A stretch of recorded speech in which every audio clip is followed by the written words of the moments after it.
Assalamualaikum warahmatullahi wabarakatuh. Salam sejahtera, selamat pagi semuanya. Yang saya hormati tutor-tutor saya sekalian dan yang saya sayangi teman-teman saya sekalian. Pada pagi hari ini, izinkan saya memperkenalkan diri. Halo, nama saya Alia Inaya Rahmawati, biasa dipanggil Alin. Saya dari Universitas Terbuka, Jakarta dengan Prodi Ilmu Komunikasi. NIM saya 0564603997. Pada pagi hari ini, saya panjatkan puja berserta puji syukur saya kepada Tuhan Yang Maha Esa karena telah memberikan saya kesempatan yang berbahagia pada pagi hari ini untuk menyampaikan topik kepada teman-teman semua.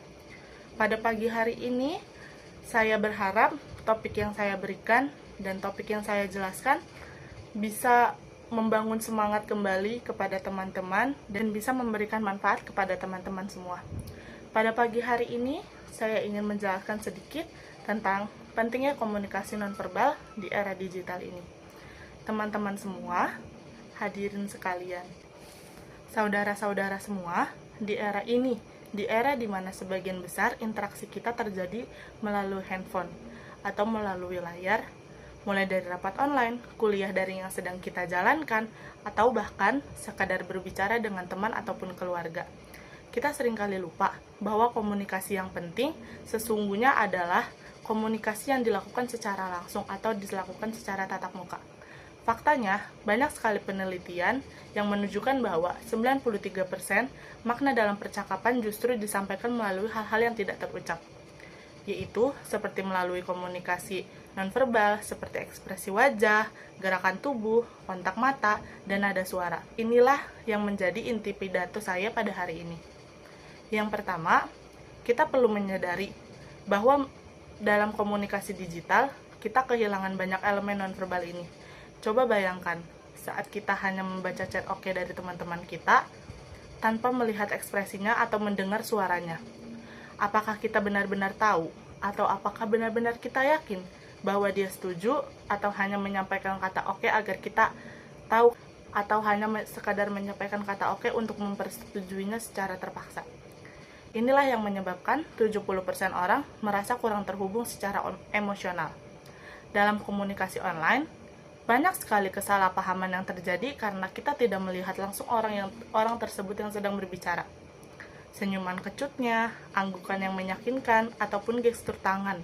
Dalam bukunya Mark L, di situ dia memberitahu kita beberapa jenis-jenis komunikasi nonverbal yang kita tahu seperti kinesik, prosemik, ataupun paralinguistik. Di buku itu menyinggung tentang beberapa jenis-jenis komunikasi nonverbal yang sekarang kita lakukan ini. Jurnal penelitian karya Sipruskay menjelaskan bahwa dampak di era digital, kurangnya isyarat nonverbal dalam komunikasi online membuat 70% orang merasa kurang terhubung secara emosional. Hal ini dapat memicu kesalahpahaman karena kita tidak tahu apa yang sebenarnya ingin disampaikan oleh pengirim. Seperti misalnya kita chatan dengan teman-teman kita.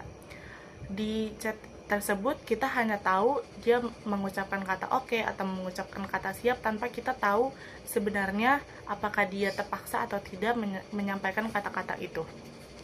Kesimpulannya, secara keseluruhan, komunikasi nonverbal bukanlah pelengkap, melainkan fondasi utama dalam interaksi manusia yang efektif.